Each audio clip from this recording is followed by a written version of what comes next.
यो हो बहसको साथमा कामना सेवा विकास बैंक, प्रगतिको आधार कामना सेवासँगको कारोबार। Registration open for +2 Science Management Humanities and Law, Lumbini College. म पनि आजै नेपाल टेलिकमको एन्टी फाइबर सेवा लिन्छु। नेपाल टेलिकम, राष्ट्रको सञ्चार।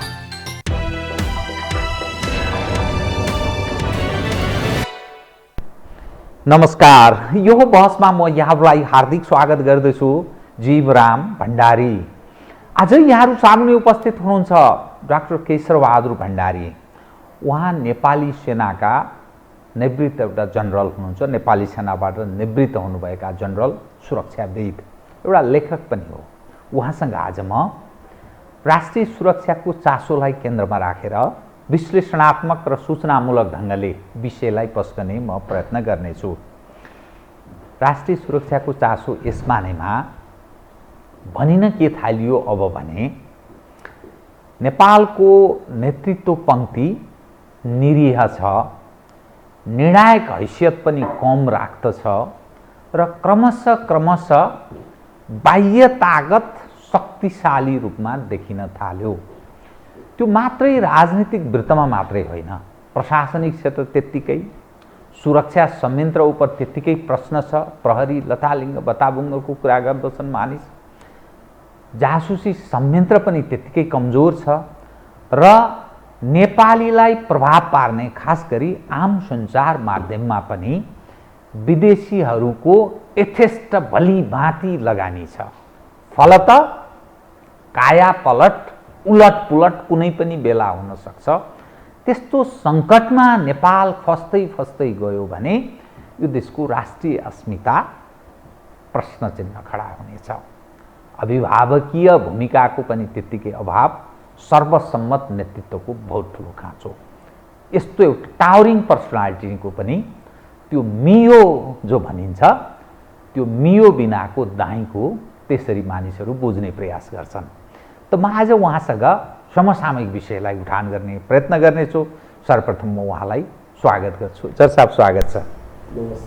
अब म सिधै कहाँ प्रवेश गरेँ भने हामी त्यस्तो क्षेत्रमा छौँ, अर्थात् यो देश नेपाल उत्तरमा संसारको दोस्रो शक्तिशाली देश चीन छ, दक्षिणमा त्यत्तिकै शक्तिशाली देश भारत छ र यसदेखि बाहेक समग्रमा हेर्ने हो भने भारतीय प्रधानमन्त्री नरेन्द्र मोदी भारतमा यसै शक्तिशाली हुनुहुन्छ नै, देशको हिसाबले पनि अत्यन्त शक्तिशाली देश छ। आज भारतीय प्रधानमन्त्री नरेन्द्र मोदी लुम्बिनी भ्रमणमा आउँदै हुनुहुन्छ। उहाँको सुरक्षा संयन्त्र एक साता अघि नै गाडी, लावा, लस्कर, सुरक्षा संयन्त्र, सेना, प्रहरी, उनीहरूको जासुसी संयन्त्र, यी सम्पूर्ण त्यहाँ लामो समयदेखि छ। मैले चाहिँ त्यति धेरै अनुभव नगरेको, तर यो यसपटक के देखिँदैछ भने उहाँ हेलिकप्टरबाट सिधै भारतबाट आउनुहुन्छ, ल्यान्ड गर्नुहुन्छ, अनि त्यसपछि केही सांस्कृतिक कार्यक्रममा सामेल हुनुहुन्छ। उहाँले नेपाल र भारत बिचको एउटा निकटताको एउटा सन्देश दिने सायद प्रयत्न होला। त्यो जुन ढङ्गले सुरक्षा संयन्त्र हात हतियार सहित सम्पूर्ण जो आउँदैछ नि, त्यो हाम्रो सुरक्षा संयन्त्र उप के प्रश्न उठेको हो अथवा अविश्वास गरेको हो, या हामी विशेष भाइचाराको सम्बन्ध विकास गर्दैछौँ, कुन अर्थमा बुझ्ने? अब मोदीजी 6 घन्टे भ्रमणको लागि आज नेपाल आउँदै हुनुहुन्छ। अब हाम्रो आज बुद्ध जयन्ती, त्यही मौका पारेर आउनु लाग्नु भएको। वास्तवमा यो मोदीजीको यो भ्रमण चाहिँ नि लङ ड्यू पहिलेदेखि नै चाहिँ नि हुन भनेर विभिन्न कारणले रोकेको हो। उहाँ आफै पनि इच्छुक हुनुहुन्छ। उहाँ आफै इच्छुक। उहाँ चाहिँ नि जो पहिला पालि आउनुभयो, पहिला पालि आउनु छ, उहाँको 6औँ भिजिट हो नि, यो 5औँ भिजिट हो। जब उहाँ पहिला पालि नेपालको 5औँ, नेपालमा उहाँको 5औँ हुँदैछ। दुई पटक उहाँ प्रधानमन्त्री भइसकेको छ। 2 पटक भइसकेपछि यो पछिको प्रधानमन्त्री पालिमा पहिलो भिजिट भयो। अब उहाँले पहिला पालि आउँदाखेरि नै चाहिँ नि पशुपतिनाथ दर्शनपछि मुक्तिनाथ अनि जानकी मन्दिर र चाहिँ लुम्बिनी जाने उहाँले इच्छा प्रकट गर्नुभएको थियो। त्यही अनुरूप पछि विभिन्न भिजिटमा चाहिँ नि उहाँलाई मुक्तिनाथ र चाहिँ नि जनकपुर लगिहाल्यो।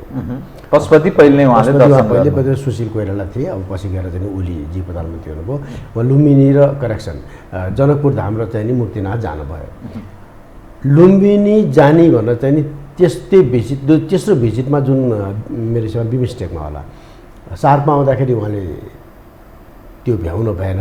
अनि पछि लुम्बिनी जाने भन्दाखेरि त्यो पनि अलिकति सुरक्षा र लजिस्टिक्सको चाहिँ नि कता कता कारण देखाएर नेपालले उहाँलाई लुम्बिनी लग्न व्यवस्था मिलाउन सकेन। उहाँ इच्छुक हुँदै पनि लग्न सकेन र त्यही चाहिँ नि बाँकी अहिले चाहिँ नि उहाँ लुम्बिनी भिजिट गर्न आउँदै हुनुहुन्छ। त्यो उहाँको चाहिँ नि पहिला नै आउने भने उहाँको मनस्थिति बनिसकेको हुँदाखेरि उहाँलाई पहिला लग्दा भए आज सायद आउनुहुन्न थियो होला। यो उहाँको चाहिँ जो भ्रमण छ नि 6 घन्टे, जुन सुरक्षाका जिम्मेवार व्यक्तिहरू अर्थात् उहाँका सुरक्षाका लागि जो पर्सनलहरू जसरी भारतबाट आए नि, यस्तो परम्परा विगतमा पनि थियो कि यो पहिलो पटक हो कि हाम्रो सुरक्षा जो निकाय छ अर्थात् संयन्त्र छ त्यस उपर अविश्वास गरेको या हाम्रो कमजोर छ भन्ने रूपमा बुझ्ने कि के हो? यो यस्तो छ, त्यो योभन्दा अगाडि पनि आएको हो सुरुदेखि नै। मैले त्यो बेला एभन्यूज टेलिभिजन आएको के अरे मोदीजी पहिला आउँदाखेरि झन्डै 3 घन्टा जतिको चाहिँ नि लाइभ कास्ट त्यो हुँदै जाने, लाइभ कास्ट गर्दै जाने, त्यस मैले अन्तर्वार्ता गरेँ। झन्डै 3 घन्टा जतिको अन्तर्वार्ता दिएको थियो त्यो बेला लाइभ कास्टको सिलसिलामा। टिकाराम यात्रीजीले ल्याए जस्तो लाग्छ मलाई। त्यो सुरक्षा चाहिँ नि संयन्त्र अलिकति बलियो मुलुकले अरू मुलुकमा जाँदाखेरि लिएरै जान्छ, अर्थात् अविश्वास गर्छ। अविश्वास भन्दा पनि आफ्नो चाहिँ नि थैलीको गाँठो बलियो पार्न खोजेको र अलिकति नेपालको परिवेशमा र इन्डियाको परिवेशमा हामीलाई अन्डर एस्टिमेट गरेकै हो। अन्डर एस्टिमेट त्यसमा कुनै शङ्का पनि छैन। यसको मतलब हामी नसक्ने त होइन। पहिला चाहिँ कत्रा चाहिँ नि राष्ट्राध्यक्षदेखि हरेक हामीले सवारी चलाएरै बसेको। कोरोनेसनमा कति मान्छे आए, विभिन्न राष्ट्रका प्रमुखदेखि लिएर सरकार प्रमुख कति आए।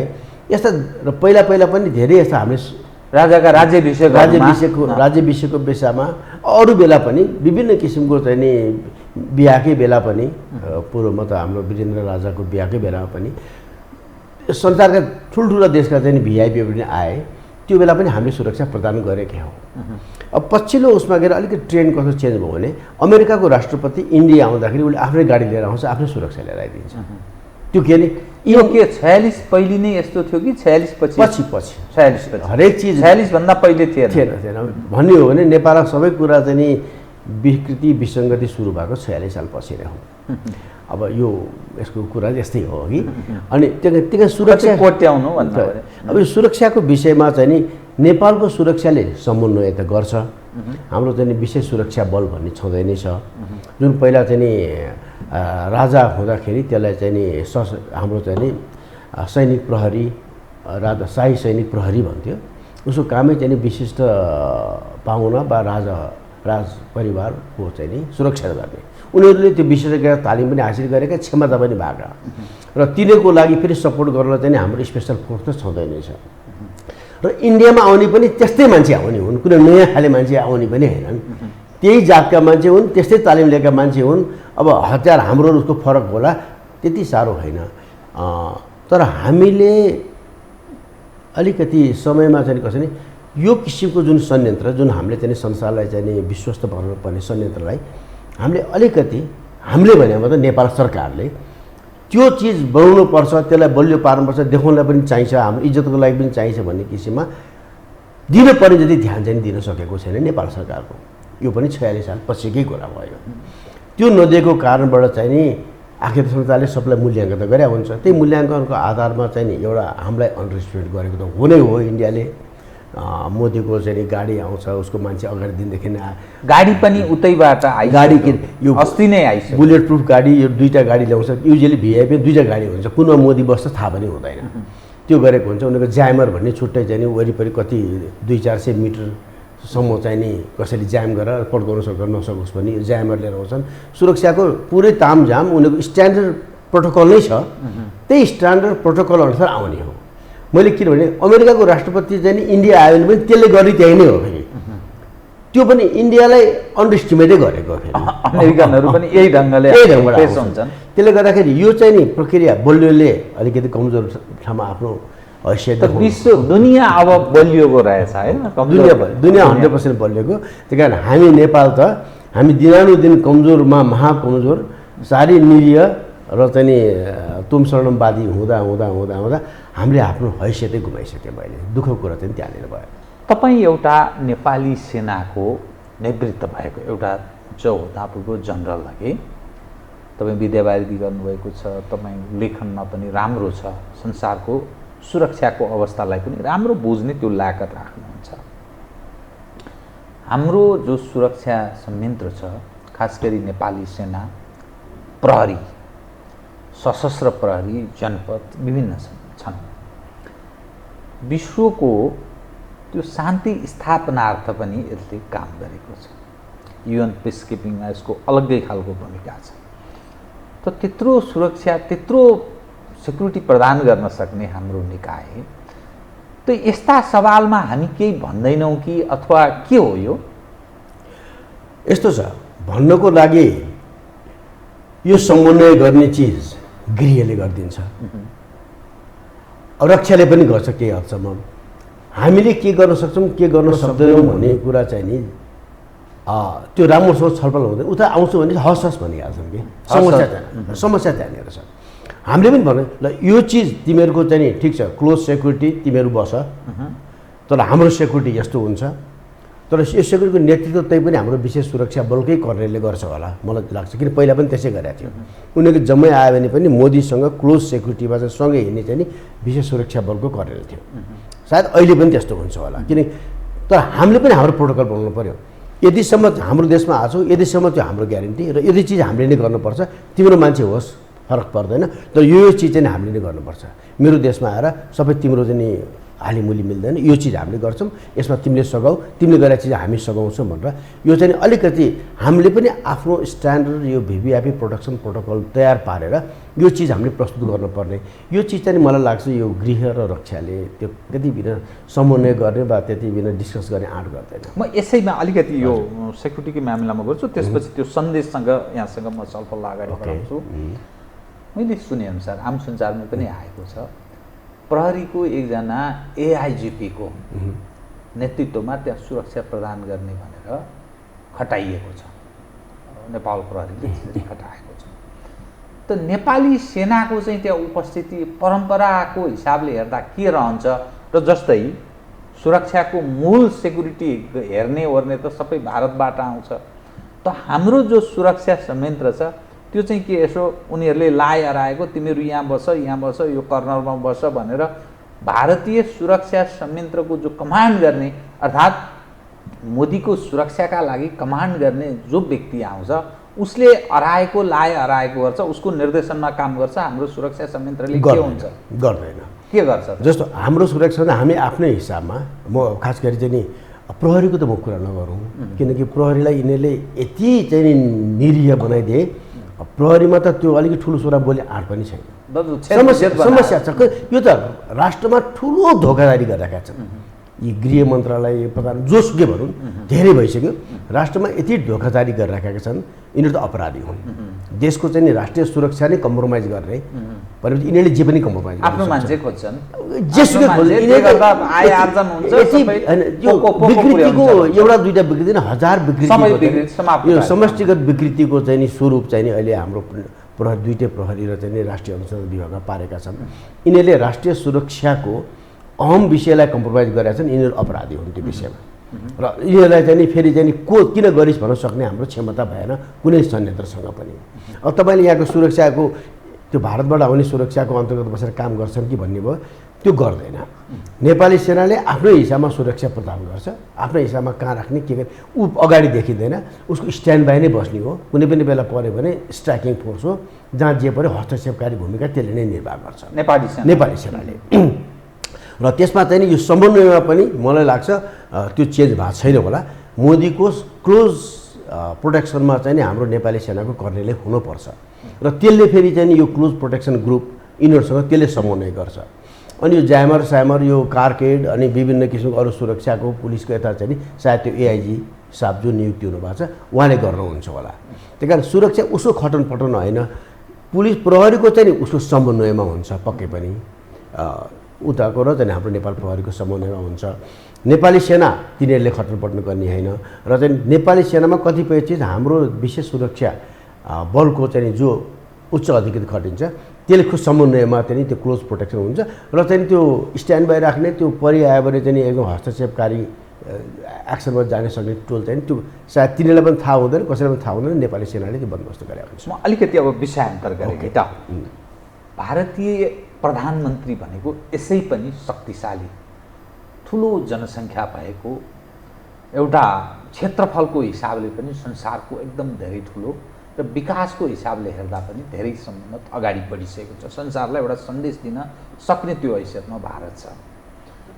नरेन्द्र मोदीको यो भ्रमण त्यहाँ धार्मिक सांस्कृतिक प्रयोजन मात्रै होला कि यसको अरू पनि एउटा स्ट्राटेजिक हिसाबले महत्त्वको छ के, कुन अर्थमा उहाँको भ्रमणलाई बुझ्ने? अब मोदीजीले नेपालको भ्रमण चाहिँ नि धेरै नै गर्नुभयो, पाँचौँ भइसक्यो, पाँचौँ होइन। त्यही कारण उहाँको एउटा अलिकति रिभ्यू गरौँ न। पहिलाको भिजिटमा यति पपुलर हुनुभयो कि हर हर मोदी घर घर मोदी, त्यो लेभलको चाहिँ पपुलर चाहिएको त हामीलाई यस्तो नेता हो भन्ने त्यस्तो किसिमको पपुलारिटी उहाँले गर्नुभयो। त्यो बेलाको ठुलो उपलब्धि हो, अरू के पनि भएन, राइट। अब पार्लियामेन्टमा गरेको उहाँले त्यो भाषण शासन त्यो बेलाको भिजिट त उहाँको चाहिँ नेपालको लागि त धेरै ठुलो सफलताको भयो। सार तत्त्व सार्थकता केही नभए तापनि उसको भिजिट चाहिँ नि धेरै भयो, मोदीको हाइलाइट पनि ज्यादै नै बढी भयो। तर बिस्तारै जब चाहिँ नि उसको चाहिँ नि नेभर फर्स्ट भन्ने पोलिसी अब सुशील कोइराला लगेर चाहिँ नि लगे दुनियाँ थोक गरे, त्यो पनि खुबै भएको थियो। तर त्यसपछि जब चाहिँ नि इन्डियाको नीतिगत चाहिँ नि कुरा आउन थाल्यो, जब चाहिँ संविधान जारी भएपछि नाकाबन्दीको कुरा आयो, यी सबै गरेपछि मोदीको चाहिँ नि यहाँको क्रेज चाहिँ नि घट्दै गयो नै, नेगेटिभ हुन थाल्यो कि। र नेभर फर्स्टको उहाँको जो पोलिसी थियो त्यसमा उहाँले चेन्ज गर्नु, नेभर फर्स्ट भन्नु मात्रै भयो, कहिले पनि कार्यान्वयनमा नेभर फर्स्ट पोलिसी उसलाई इम्प्लिमेन्टै गर्नु भएन। र चाहिँ नेपालकै परिवेशमा गर्दाखेरि त जब नाकाबन्दी लगाइसकेपछि मोदीको क्रेज होइन यति भयो कि जिरो होइन कि नेगेटिभ भयो। साँच्चीकै भन्ने हो भने ताल परेदेखि मान्छे ढुङ्गा हान्थ्यो होला, अब नसक्नु अर्कै कुरा हो। मतलब त्यो किसिमबाट उहाँको चाहिँ पपुलारिटी डिक्लाइन भयो। तर उहाँको पपुलारिटी डिक्लाइन एकतर्फ चाहिँ पब्लिकमा भयो भनेदेखि सरकारमा चाहिँ नि उहाँको पकड जम्दै गयो। फेरि जति पछिका आए, जस्तो अब अहिलेका गठबन्धन सरकारका चाहिँ पात्रहरू सम्पूर्ण चाहिँ मोदीको चाहिँ नि मा चाहिँ लम्पसार पर्ने, जे भने पनि मान्ने, तम शरणवादी गएपछि पोलिटिकल उसमा उहाँको पकड एकदमै दह्रो हुँदै गयो। पब्लिकमा अनपपुलर भएर उसलाई मतलब पनि छैन। त्यसपछि त इन्डियाले चाहिँ नि नेपालमा जे चाहेको त्यो चिजहरू बिस्तारै चाहिँ नि हासिल गर्दै गयो। हर क्षेत्रमा, राजनीतिक क्षेत्र, आर्थिक क्षेत्र, विकास परियोजना, यी सबै चिजमा चाहिँ नि अहिले चाहिँ नि इन्डिया हाबी हुँदै गइरहेको छ। र इन्डियाले चाहेको पनि त्यही हो र त्यही चिजलाई चाहिँ नि अझ चाहिँ नि बलियो बनाउँदै जाने हिसाबमा चाहिँ मोदीको हरेक भ्रमणमा चाहिँ नि त्यसको अर्थ राख्छ। र यसमा चाहिँ नि अब दोष कसैलाई दिनु छैन, हामी आफैले आफूलाई दोष दिनु बाहेक अरू कसैलाई दोष दिने ठाउँै छैन। उसको त कामै त्यही हो, स्वाभाविक हो होइन, उसले स्वाभाविक हो। उसको त आफ्नो प्रभाव प्रभुत्व जमाउने, आफ्नो राष्ट्रिय आफ्नो पकड कायम गर्ने, देशभक्त राष्ट्रवादीले यो कुनै पनि राष्ट्रको चाहिँ नि यो राष्ट्रिय नीति नै जस्तो हुन्छ। आफूलाई पुगेपछि बाहिर जाने, पहिला छिमेकमा, त्यसपछि क्षेत्रमा, त्यसपछि संसारमा जाने, त्यो हिसाबमा इन्डियाको अर्थात् पहिलेदेखि नै हामीमा भएको इन्ट्रेस्ट चाहिँ नि उसले त्यसलाई सबलीकरण गर्दै गइरहेका छ, सफल पनि भइरहेका छ। दोष हामीमा छ, हामीलाई फेरि लाज पनि छैन। अब मैले नि जुन लुम्बिनी छ, हजुर, लुम्बिनीको अन्तर्राष्ट्रिय विमानस्थल चीनको ऋण सहयोगमा त्यहाँ बनेको छ।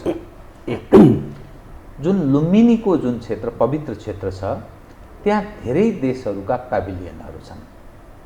चीनको त्यहाँ उपस्थिति छ, थाइल्यान्डको छ, श्रीलङ्काको छ, अरू पनि जापान, अरू पनि धेरै देशहरूका पेभिलियनहरू त्यहाँ अलग अलग बनेका छन्। नरेन्द्र मोदी जसरी त्यहाँ आउँदै हुनुहुन्छ नि, उहाँले कुनै तेस्रो देशलाई, त्यो यस्तो ठाउँमा छ लुम्बिनी, भारतको सीमाबाट 10 किलोमिटरको निकटमा छ। त्यहाँ चिनियाहरूको जो उपस्थिति मैले जसरी यहाँलाई पेश गर्ने प्रयास गरेँ, अन्तर्राष्ट्रिय विमानस्थल त्यहाँ बन्यो, चिनियाहरूको ऋण सहयोगमा बन्यो, त्यहाँ पेभिलियनहरू छ। अनि गौतम बुद्ध, लर्ड गौतम बुद्धको जन्मको बारेमा पनि अनेकौँ विवादहरू भारतका तर्फबाट प्रयत्न भयो होइन। कहाँ हो गौतम बुद्ध, कहाँ जन्मेका थिए? उहाँले जापानमा जाँदाखेरि lord Gautam Buddha born in India भनेर उहाँले पनि भन्नुभयो। पछि त्यसको खण्डन पनि अलिअलि प्रयत्न भयो नेपालको तर्फबाट। त यो सबै हेर्दाखेरि उहाँले केही सन्देश पनि दिन खोजिरहनु भएको छ कि के रूपमा? एउटा अन्तर्राष्ट्रिय तागतहरूको त्यहाँ उपस्थितिलाई कि के रूपमा हेर्ने यो? अब प्रत्यक्ष देखिने त उहाँको एउटा प्रमुख कारण त आफै जान खोजेको हो। त्यो जुन पहिलादेखि नै उहाँको जाने इच्छा थियो। अहिले धार्मिक प्रवृत्तिको मान्छे हुनुहुन्छ नि उहाँ त, जाने इच्छा थियो, एउटा देखिने प्रमुख कारण त्यो हो। तर कुनै पनि चाहिँ नि यो पोलिटिकल त्यो हाइटको अथवा चाहिँ नेताहरू आउँदाखेरि बिना चाहिँ नि अरू नेसनल एजेन्डा लिएर कोही पनि आउँदैन। मात्रै त्यो धार्मिक सांस्कृतिक मात्रै हुँदैन, धार्मिक एउटा हो र त्यो देखाउने हो मात्रै त्यो भयो। अब यो उसको चाहिँ नि भैरवाको गौतम अन्तर्राष्ट्रिय विमानस्थलको कुराहरू भयो, चाइनाको चाहिँ नि सहयोग आएर चाहिँ नि ऋण अथवा चाहिँ नि टेक्निकल सपोर्टमा बन्यो। अब त्यो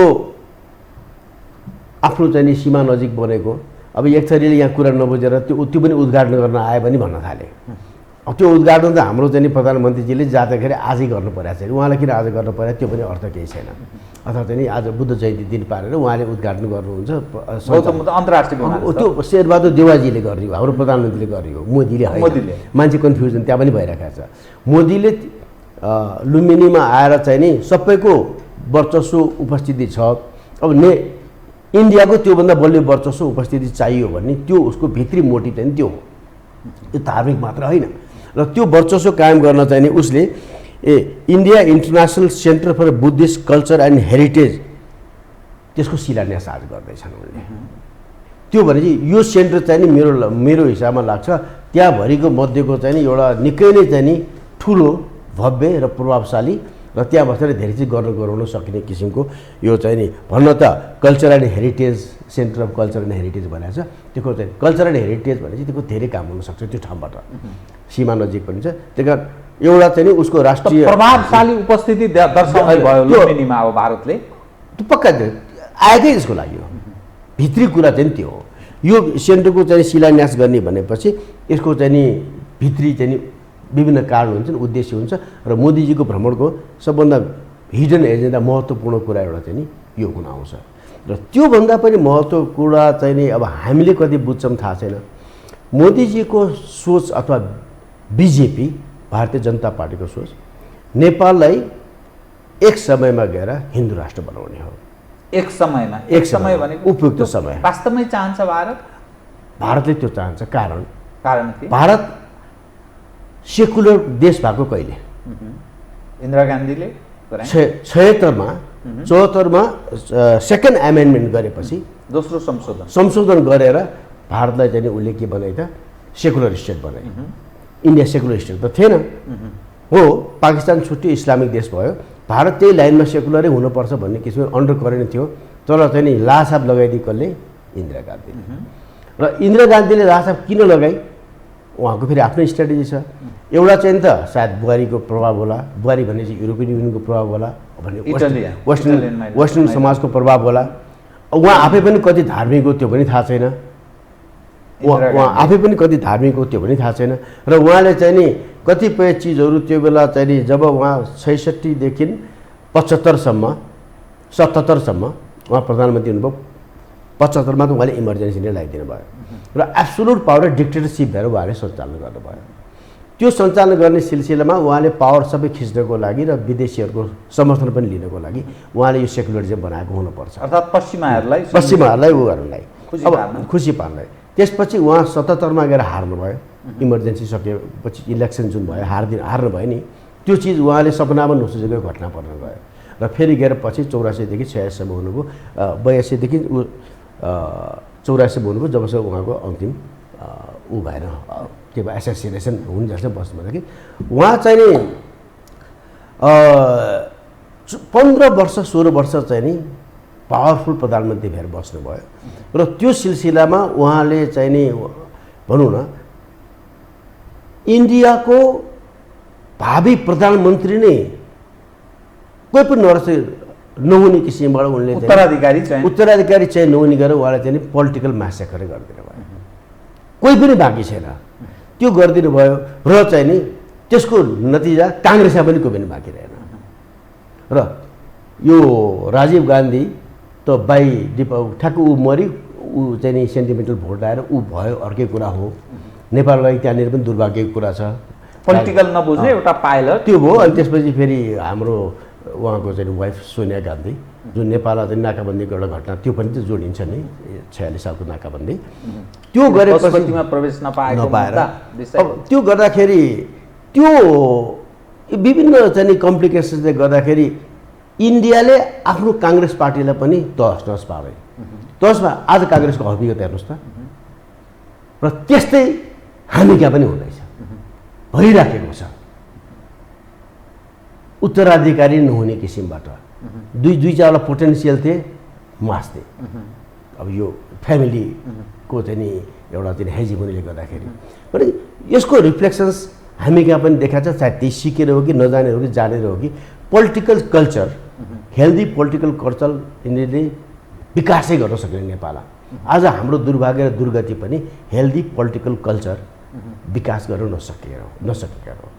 अब त अहिलेको चुनावकै तपाईँ मात्र हेर्नु, स्वस्थ राजनीतिक संस्कार हामीले फलत यो स्थिति छ। अब जस्तो अहिलेकै गठबन्धन के भन्छ नि, हेर्नुहोस् न, यो अस्वस्थकर मात्र होइन, यो अप्राकृतिक मात्रै पनि होइन, यो वास्तवमा अपराधिक गठबन्धन हो नि त। के कारणले? राजनीतिक पार्टी कसको लागि? जनताको लागि होइन, देशको लागि होइन।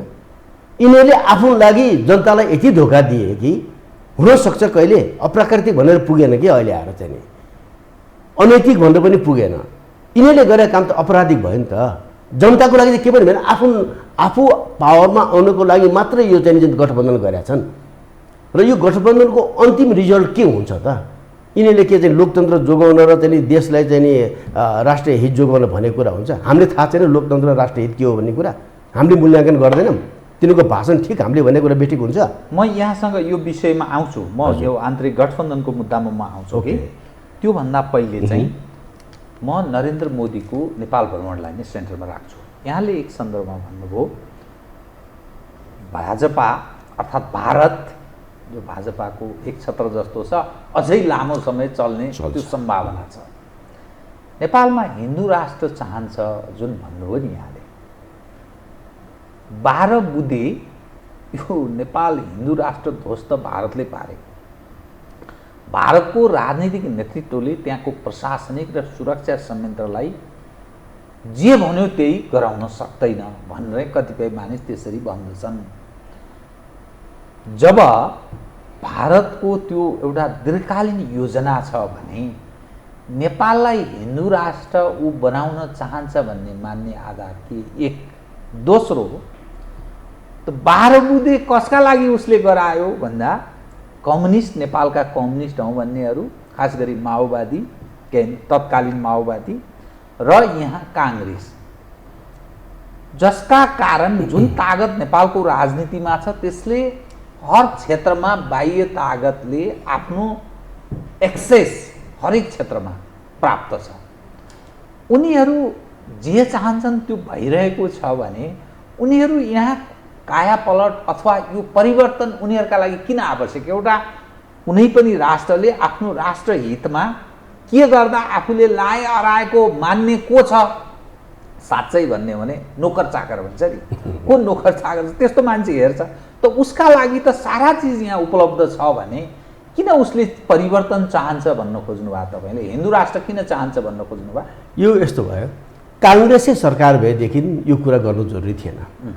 काङ्ग्रेस सरकार भएदेखि यो 12 बुँदे समझदारी आदि इत्यादि जस गर्दाखेरि यो सबै यो 3टा एजेन्डा त त्यो न चाहिँ आन्दोलनको एजेन्डा थियो न कसैको एजेन्डा थियो, त्यो त पछि हाल्ने एजेन्डा हो नि। यो सबैले नबुझेका कुरा पनि छैनन्। अब मान्छेले प्रमाण पेश गर्दैन, थाहा पनि मान्छे चुप लागेर बसेका छन्, त्यति मात्रै कुरा हो। यो तपाईँको चाहिँ संहिता, यो के गणतन्त्र र चाहिँ सेकुलरिजम भन्ने कुरा त यो पछि नै हालेका चिज हो नि, विभिन्न दबावबाट। संहिता, गणतन्त्र, धर्मनिरपेक्ष, धर्मनिरपेक्षता होइन। अब मोदीको के भयो भने बिजेपीले भनौँ न, मोदी त नेता मात्रै भयो, बिजेपीको एजेन्डा कस्तो भने ऊ धर्ममा ठुलो चाहिँ नि विश्वास गर्ने र धर्मलाई आड लिएर चाहिँ नि बनेको पार्टी भयो त्यो। इन्डियामा यसले चाहिँ नि हिन्दू राष्ट्र बनाउन सक्दैन इन्डियामा। जति गरे पनि त्यो 74को त्यो इन्दिरा गान्धीले गरेर मात्र सेकुलरिजम बनाएर मात्र होइन, अन्यथा पनि अब त झन् बिजेपीले इन्डियालाई हिन्दू राष्ट्र बनाउनै सक्दैन। उसले हिन्दू राष्ट्र चाहिँ, तर उसको चाहिँ नि एउटा भित्री एजेन्डा त्यो हिन्दू राष्ट्रप्रति उसको विशेष आस्था छ।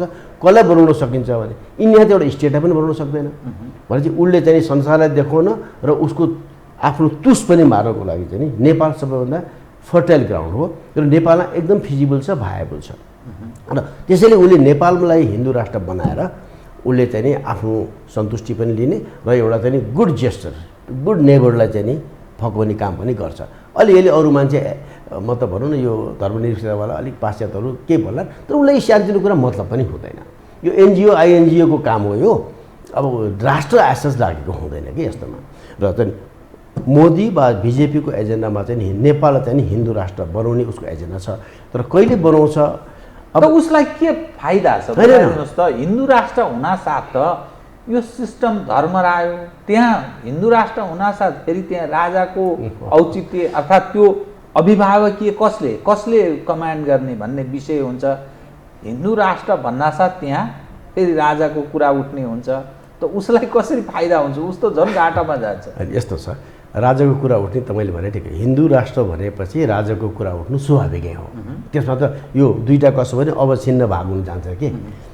तर एउटा कुरा चाहिँ नि एउटा विश्लेषण कस्तो किसिमबाट गर्छन् मान्छेहरूले भनेदेखि एउटा एक पक्षको स्कुल अफ थट अथवा विश्लेषण के छ भने भारतको बिजेपीको एजेन्डा हिन्दू राष्ट्र बनाउने, आफ्नो देशमा नसके पनि कहीँ बनाउने र नेपाल हिन्दू राष्ट्र पनि थियो, यसलाई फेरि एकचोटि पुनर्स्थापना गरिदिने कुरा मात्र ठुलो चाहिँ नि उसको लागि समस्याको कुरा होइन। उसले चाहे पनि अहिलेका चाहिँ नि यो धर्मनिरपेक्षवाला पनि बना भने बनाइदिइहाल्छ। अहिले नै यही 4-5जना छन् नि को हुन्, तिनीहरूले नै गर्छन्, समस्या छैन। भारतको आदेश भयो भने आदेश भयो भने बनिहाल्छ। तर भारतले मैले अघि भने उपयुक्त समयको कुरा गरेको थिएँ नि, यो एउटा विश्लेषण, एउटा कोणको विश्लेषण के छ भने भाजपा अथवा इन्डिया सरकारले, भारतको सरकारले नेपालमा राज संस्था चाहिँ नि जहिले पनि यो उनीहरूको लागि चाहिँ नि भिलियन भयो। उनीहरूको हरेक इन्ट्रेस्ट चाहिँ नि लागू गर्ने बेलामा चाहिँ नि राज संस्थाले रोक्ने, ठेस लाग्ने बाधक भयो।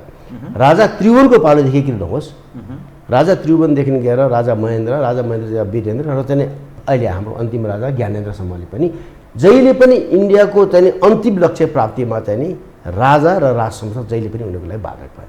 त्यही कारण यो चिज हुन चाहिँदैन भन्ने उनीहरूको निष्कर्ष भएर चाहिँ नि राज संस्था नेपालबाट निकालेर गणतन्त्र बनाइयो। यो चाहिँ त 12 बुँदेको चाहिँ स्ट्राटेजी एउटा त्यहाँनिर आयो। त्यो निकालेपछि अहिले पनि इन्डियाले नेपालमा राज संस्था चाहँदैन, किनकि त्यसको त्यो राज संस्था भइदिएपछि त फेरि भूमिका त संवैधानिकै किन नहोस्, आखिर कुनै चिज सही गर्नेमा अन्तिम त त्यहाँ पुग्नु पर्यो।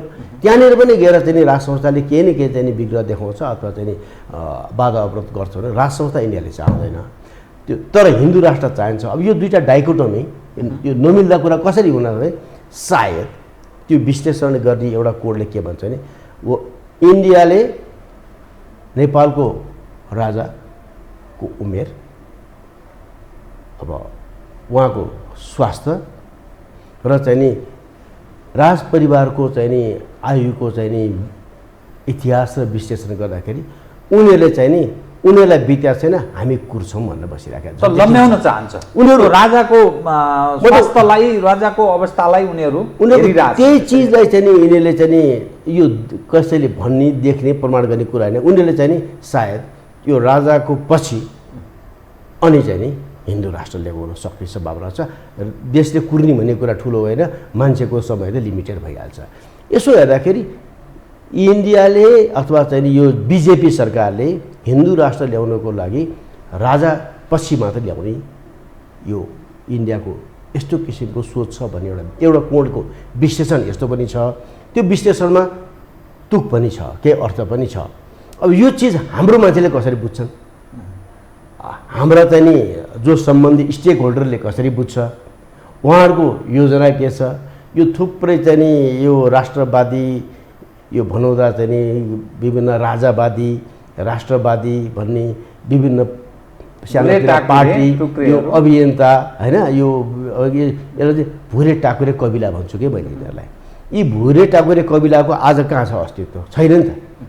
यो सयौँ छन् तर यो सङ्गठित कहिले पनि हुन सक्दैनन्। यति स्वार्थ र यति चाहिँ अहमता र घमण्ड छ कि यिनीहरूले राजाको नाममा फेरि फाइदा लिनेदेखि बाहेक अरू के पनि धन्दा चलिरहेको छ।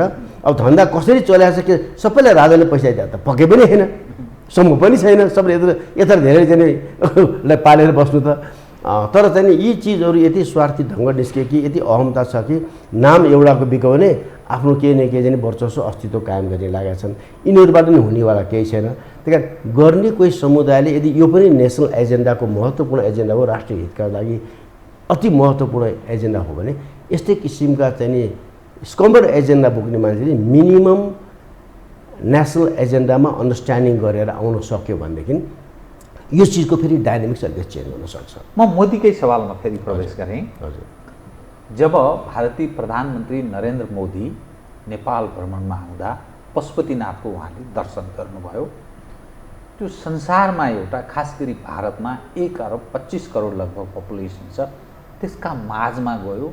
पशुपतिको महिमा र महत्त्व भयानक दर्शियो र भारतीय तीर्थयात्रीहरू ठुलो सङ्ख्यामा अहिले आइरहेका छन्। जनकपुर जानुभयो, त्यसको अर्को महिमा। मुस्ताङ जानुभयो, अलग खालको त्यो एउटा प्रचार पनि भयो, एउटा सन्देश पनि गयो र भारतीय तीर्थयात्रीहरूको त्यो घुइँचोको कुरा सुनिन्छ। अब उहाँ लुम्बिनी आउँदै हुनुहुन्छ। लुम्बिनी भारतमा पनि बौद्ध मार्गीहरूको ठुलो सङ्ख्या उपस्थिति छ। श्रीलङ्कामा छ, थाइल्यान्डमा छ, जापानमा छ, विभिन्न देशहरूमा, संसार इन्डोनेसियामा पनि ठुलो सङ्ख्यामा उपस्थिति छ, म्यानमारमा छ, चिनियाहरू। जसरी त्यो अन्तर्राष्ट्रिय सञ्चार माध्यममा त्यो सन्देश जान्छ नि उहाँको लुम्बिनी भ्रमणसँगै, त्यसबाट नेपालले अरू थप लाभ लिन केही सक्ने सम्भावना कतिको छ? यो एउटा चाहिँ नि हाम्रो टुरिज्मको लागि भनौँ न, टुरिज्म उद्योगको लागि उहाँ दूतको काम पनि गरिदिनु भएको छ मोदीजीले। दूतको काम त्यहाँ धन्यवाद दिए पनि हुन्छ, उहाँलाई दिन पनि पर्छ। अब मोदीजी लुम्बिनी आउनु भएपछि त्यसको प्रचार प्रसार त यसै पनि पाउँछ, अन्तर्राष्ट्रिय स्केलमा प्रचार प्रसार पाउँछ। तपाईँले बुद्धिस्टहरूको कुरा गर्नुभयो। चिनियामा बुद्धिस्ट पपुलेसनको सङ्ख्या संसारभरिको बुद्धिस्टको पपुलेसन आधीभन्दा बढी छ भनेपछि त यिनीहरू त सबै आउने चाहिँ एउटा चाहिँ नि सन्देश जाने भयो, यसको प्रचार प्रसार हुने भयो। अब उहाँले पोजिटिभ ढङ्गबाटै पनि भाषण पनि गरिदिनु भयो भने फेरि यो अब उहाँ त धेरै चाहिँ नि राम्रो बोल्न जान्नुहुन्छ, उहाँले नेगेटिभ त नबोल्नु होला, जस्तो जापानमा चाहिँ नि बोले जस्तै होइन। अहिले त उहाँ कुशीनगरबाट हेलिकप्टर चढेर लुम्बिनी आउँदै हुनुहुन्छ। अनि उहाँको सुरक्षा र उहाँसँगै आउने चाहिँ क्लोज सेक्युरिटी प्रोटेक्सन ग्रुप चाहिँ आइहाल्छ। उहाँ हेलिकप्टर चढेर आउने। अब त्यो आएर उहाँले मुख्य चाहिँ त्यो कल्चर एन्ड हेरिटेजको चाहिँ नि जुन उद्घाटन गर्ने त्यो हो उहाँहरूको चाहिँ नि मुख्य अब भनौँ न लक्ष्य। अब त्यो पनि उहाँले गरिदिनुहुन्छ। दर्शन त एउटा पार्ट अफ द ऊ भयो, उहाँको भाषण शासन गर्नु जानुहुन्छ। पोजिटिभ भाषण गरिदिनु भयो भने यसले टुरिज्ममा पनि नेपाललाई धेरै ठुलो भर्तेक हुन्छ, यो चाहिँ पक्का पनि हो। अब त अरू चिजहरू अब द्विपक्षीय वार्ता सार्ता भन्छन्, शेरबहादुर देउवाजीसँग वार्ता गर्ने चाहिँ यो वार्ता त उसले जे चाहे त्यही वार्ता हुने, उसले जे चाहे त्यही सहमति हुने हो। हाम्राले के सहमति गर्छन् भन्ने त तपाईँले सपना पनि नसोचे। उनीहरूले जे चाहन्छन् त्यही हुन्छ, त्यही हुने हो। र त्यही हुन चाहिँ उहाँ पुगेर यसो गरे उसो गरे अब द्विपक्षीय सम्बन्ध अझ प्रगाढ भयो। यो दुई चारवटा चाहिँ ऊ छ नि स्ट्यान्डर्ड भाषा त्यो बोल्ने हो, परराष्ट्रले त्यसरी कुरा गर्ने हो। तर मोदीले जे चाहन्छ हुने चाहिँ त्यही नै हो। अब म तपाईँसँग दुईवटा महत्त्वपूर्ण विषय उठान गर्छु, समय असाध्यै कम छ, एकदम छोटोमा जवाब दिनु होला। एक, तपाईँले जुन गठबन्धन उप प्रश्न उठाउनु भयो नि, अहिले यतिखेर देशमा चुनावका स्थानीय तहको चुनावका परिणाम धमाधम आइरहेको छ। अब धेरै मानिसले भन्छन् यो देश स्वाहा गरे, बर्बाद गरे, समाप्त पारे, बर्मलोट भयो, राज्यको दोहन भयो, विदेशीहरूको थिचोमिचो भयो, गरिब र धनी बीच दूरी बढ्यो, यावत हामी नेपालीहरू धेरै खान नपाएर विदेश जानुपर्ने स्थिति छ, रोजगारीको अवसर छैन, जमिन बाँझै छ, आयातमुखी भयो, रेमिटेन्सले चलेको छ, यी यावत कतिवटा कुरा जोड्न सकिन्छ। तर परिणाम हेर्नुहोस् त, सर्वाधिक लोकप्रिय काङ्ग्रेस र कम्युनिस्ट छ। विकल्प त मान्छेले खोजेको छैन। त यो के बताउनुहोस् त, यो के? त यसको अर्थ राम्रो काम गरेको छ नेपाल संसारमा अर्थात् नेपाली जो जन छन् त उनीहरू भयानक खुसी छन् भन्ने अर्थ लाग्छ यो समग्र तस्बिर हेर्दा। त फर्स्ट हुने अहिलेको यसो ट्रेन्ड हेर्दा पहिलो पार्टी काङ्ग्रेस बन्छ, दोस्रो एमाले बन्छ, तेस्रो माओवादी बन्छ। बस जुन पार्टी 32 वर्षदेखि छँदैछ, माओवादी 16 वर्षदेखि छ, यसको अर्थ त जनता खुसी छन् भन्ने अर्थ लागेन। होइन, यसैलाई भन्छ म्याच फिक्सिङ। अहिलेको गठबन्धनलाई म्याच फिक्सिङ भन्नुहोस् न तपाईँले। म्याच फिक्सिङ भन्दा केही फरक छैन अहिलेको गठबन्धन। राजनीति गर्ने चाहिँ नि उहाँ महान चाहिँ नेतृत्व सोध्नु, उहाँहरू सिद्धान्तको कुरा गर्नुहुन्छ, आदर्शको कुरा गर्नुहुन्छ। यिनीहरूले सिद्धान्त त कसरी बेचे त? काङ्ग्रेसले चाहिँ नि माओवादी भएपछि त्यसको सिद्धान्त बाँकी रह्यो, धरात नै खुस्किने यसको त। माओवादीले चाहिँ नि जुन एजेन्डा लिएर आएको थियो यो संसदीय प्रणालीमा छिरेर काङ्ग्रेससँग मिल्ने, जसले टाउको मोल तोकेको थियो, त्यसले सिद्धान्तमा रह्यो त। कुरा चाहिँ नि सिद्धान्त र चाहिँ नि आदर्शको गुट्टी हाँक्छन् यिनीहरू। यिनीहरूको धरातल त कस्तो छ भने विकृतिले पुगेन।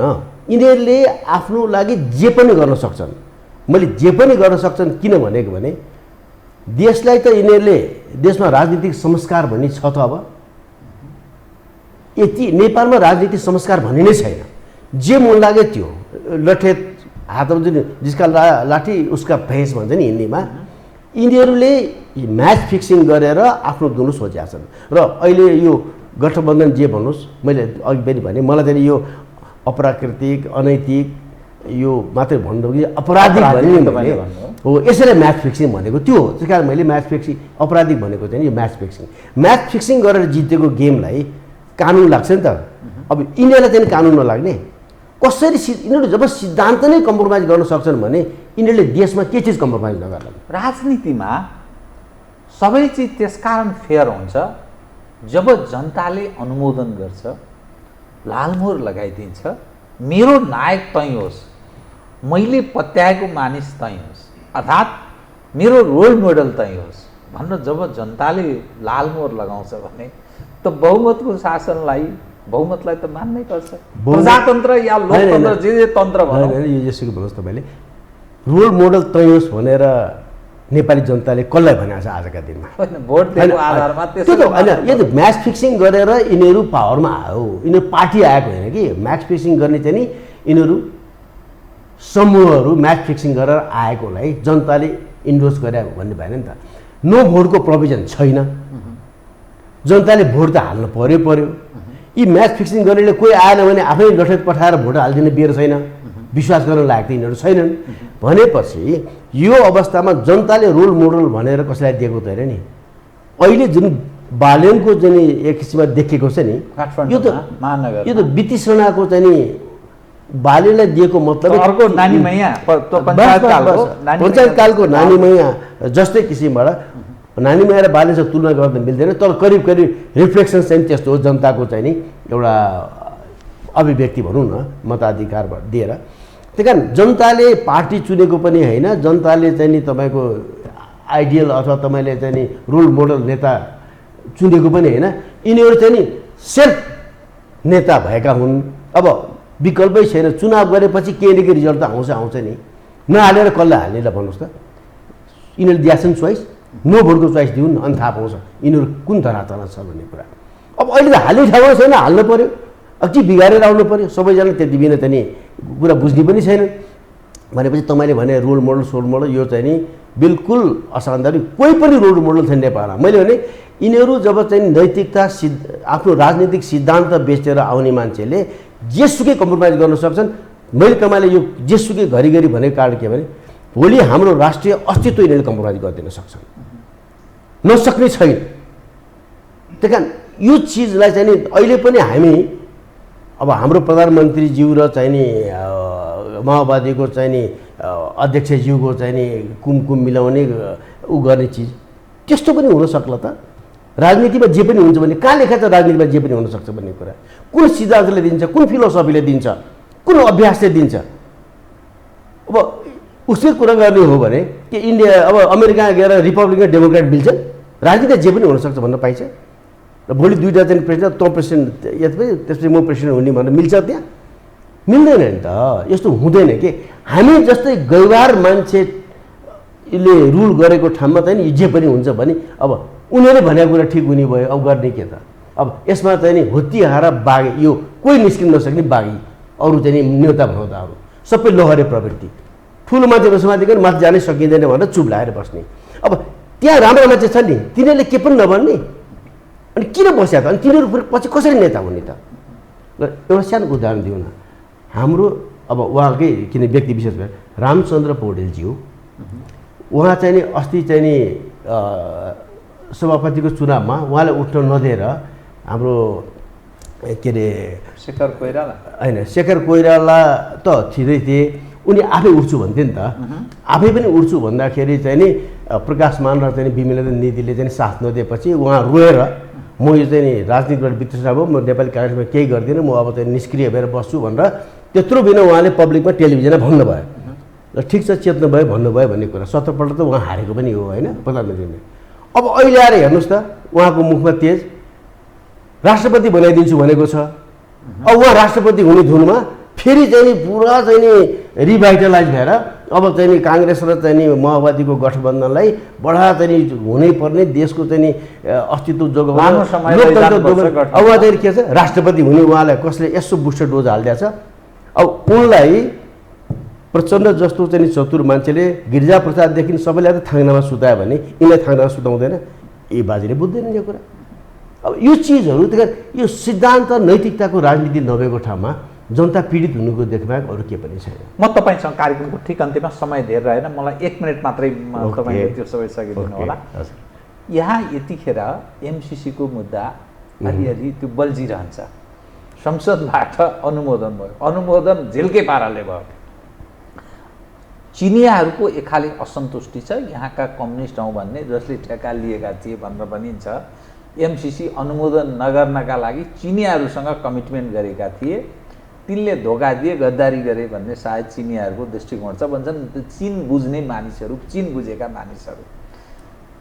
अमेरिकनहरू बडा उत्साहित छन् नेपालमा तिब्बतियन गतिविधि नेपाल मार्फत हुनुपर्छ भनेर अमेरिकाले एक हिसाबले बजेट पनि छुट्याएको छ। अमेरिकी कङ्ग्रेसले करोडौँ बजेट पुरै टिबेट मुभमेन्टको लागि छुट्याएको छ। नेपालको जो नेतृत्व पङ्क्ति छ म प्रो पश्चिमी प्रो भन्दा बडा गौरव गर्छ। आहा हामी त पश्चिमा नजिकको गोरा छालाको भन्ने खालको। त यो जो नेपालको आन्तरिक राजनीतिमा एमसिसीको प्रभाव, मोदीजीको यो अहिलेको भिजिट फेरि अनि विदेशीहरूको उपस्थितिलाई चाहिँ हामीले कसरी हेर्ने, यसलाई सम्हाल्न हामी सक्छौँ कि सक्दैनौँ र अन्ततोगत्वा नेपालको भविष्य कतातर्फ उन्मुख हुन्छ, के हुन्छ राष्ट्रिय अस्मिताको भन्ने एकदम संक्षिप्तमा समय भएन। हामीले सम्हाल्न नसक्ने होइन, तर अहिलेको कुनै पनि नेतृत्वले यसलाई म्यानेज गर्न सक्दैन, म्यानेज गर्न सक्दैन। किनकि यिनीहरूको औकात देखाइसके र यिनीहरूको क्षमता पनि छैन। र जे जति एमसिसीको त्यत्रो चाहिँ नि सङ्ग्राम देखियो, अहिलेका नेतृत्वले यसलाई म्यानेज गर्न सक्दैन। अब फेरि म्यानेज नहुने पनि होइन, यसलाई चाहिँ नि इन्टरनेसनल रिलेसन्स र डिप्लोमेसीको आधारमा यसलाई चाहिँ नि एमिकेबल नेपाललाई पनि हुने, अर्कोलाई पनि समस्या नपर्ने किसिमबाट यसलाई चाहिँ नि म्यानेज गर्न नसकिने होइन। तपाईँले चीन र चाहिँ कम्युनिस्ट पार्टीको कुरा गर्नुभयो, हाम्रो नेपालको कम्युनिस्ट पार्टी नै कहाँ छ र? एक नम्बर त्यो कम्युनिस्ट पार्टी नै छैन नि। अब त यो त्यो त एउटा चाहिँ माओवादी भन्छ, भन्दा जे भने पनि पाइयो नि, उयो आँखा नहुनेको चाहिँ नि नयनबहादुर भने जस्तै हो। यिनीहरू होइनन्। दुई नम्बर कुरा चाइनाले पनि त आइडियोलोजिकल पोलिटिक्स त आजकल गर्न छोडिसक्यो नि, उसको त इकोनोमिक पोलिटिक्स मात्रै हो। चाइना कम्युनिस्ट भए पनि चाइनाले कम्युनिस्टको लागि लबिङ गरेर कम्युनिस्ट प्रचार प्रभाव गर्ने त छैन नि त, माओ सेतुङको पालि त सकिसक्यो। चाइनाले अहिले गर्ने इकोनोमिक डिप्लोमेसी मात्रै हो, इकोनोमिक इन्ट्रेस्टलाई मात्रै काम गर्ने हो। र चाइनाले एमसिसीलाई कन्टेन गर्न यहाँका कम्युनिस्ट भनौँदाहरूलाई सङ्गठित गर्न खोजेको हो, किन्न अलि सकेन जस्तो लाग्यो मलाई। असफल भयो। किन्न अलिकति सकेन किन्न सकेन। यिनीहरूको भाउ अलिकति बिग्रियो अलिकति किन्न अर्कोले बढी बढाइदियो यिनीहरूको भाउ अलिकति बिग्रियो जस्तो छ होइन किन्न सकेन र उसले चाहिँ नि किन्नु जरुरी पनि ठानेन होला उसको आफ्नो स्ट्राटेजी छ उसले निचार्न जहिले पनि सक्छ नि चाइनाले नेपालको कम्युनिस्ट निचार्न चाहे जहिले पनि सक्छ नि त त्यसले गर्दाखेरि चाइनाको चाहिँ नि यसमा एक किसिमबाट हारै हो यो उसले गर्नु खोजी गर्नु नसक्नु तर त्यसको मतलब चाइनाले एमसिसी नै चाइनालाई खान्छ भन्ने कुरा पनि होइन यता चिज इन्टरनेसनल पोलिटिक्समा भइरहन्छ तर घुमाइ फिराइ फेरि मार खाने र चाहिँ नि हार्ने त नेपालै हुन्छ कि हामीले राम्रो ढङ्गबाट यसलाई चाहिँ व्यवस्थापन गर्न सकेन भने हार्ने र मार खाने नेपालै हुन्छ किनभने यो चिज हामीले गर्न सक्नु पर्यो मलाई लाग्छ अहिलेको नेतृत्व अहिले कोही पनि देखिराखेका भिजिबल नेतृत्व सेकेन्ड थर्ड जेनेरेसन अर्कै होला त्यो नेतृत्वबाट यो म्यानेज हुन सक्ने अवस्था पनि मैले देख्दिनँ हुँदैन किनकि प्रमाणित गरिदिनै सकेँ अब यो चिजलाई चाहिँ नि म्यानेज चाहिँ गर्नुपर्ने जरुरी छ नसकिने होइन सकिन्छ धन्यवाद छ हस् आदरणीय दर्शकवृन्द उहाँ हुन्थ्यो डाक्टर केशर बहादुर भण्डारी नेपाली सेनाका निवृत्त एक जनरल सुरक्षाविद समसामयिक विषयलाई केन्द्रमा राखेर गरेको कुराकानी म सहित मेरो सम्पूर्ण युनिटलाई कार्यक्रमबाट बिदा दिनुहोस् र यो हो टेलिभिजन हेर्दै रहनुहोला नमस्कार